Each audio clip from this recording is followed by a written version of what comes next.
Artificial இன்டெலிஜென்ஸை even நடிகர்கள் கூட அதில் கற்றுக்கிட்டு இருக்கிறாங்க. கமலஹாசன் ஒரு 2-3 வருஷத்துக்கு முன்னாடியே போயிட்டு வந்தார். ஏங்க, நம்மளோட ரஜினிகாந்தோட படம் எந்திரன் அது அப்படியே ஏஐ தான். அது எல்லாமே ஆர்டிஃபிஷியல் இன்டெலிஜென்ஸ் அந்த மாதிரி உள்ள இது நம்ம தமிழ் உலகத்தில் அப்பயே வந்துருச்சு. நீங்களும் அதனால் கற்றுக்கோங்க. இப்போ நம்ம டி ராஜேந்திரனோட பையன், அவன் பேர் என்ன, சிம்பு, அருமையாக நடிப்பாங்க சின்ன வயசுலேருந்தே. அவன் அமெரிக்கா போயிருக்கிறான் ஏஐ கற்றுக்கிறதுக்காக.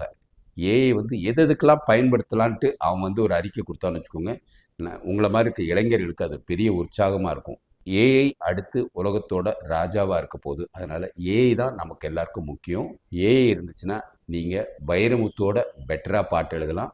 அதை எழுதி அனுப்பி உங்களுக்கு அதனால் ஒரு வருமானம் கூட வரும். ஏஐ வச்சு புஸ்தகம் பப்ளிஷ் பண்ணலாம், எல்லா வேலைகளும் செய்யலாம். ஸோ சிம்பு மேபி சினிமா எப்படி ஏஐ வச்சு எடுக்கிறதுன்னு கூட கற்றுக்கிறதுக்காக போயிருப்பார்.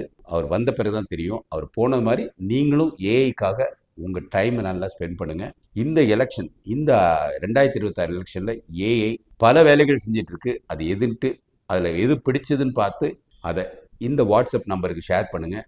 அதை வச்சு நம்ம வீடியோ போடுவோம். 9500052026 அதான் இந்த வாட்ஸ்அப்போட நம்பர். அதில் நீங்கள் தொடர்பு கொள்ளுங்கள். ஏஐ தமிழ்நாட்டில் இருக்கிற எல்லாருக்கும் தெரியணும். அது ரொம்ப ரொம்ப முக்கியமானது.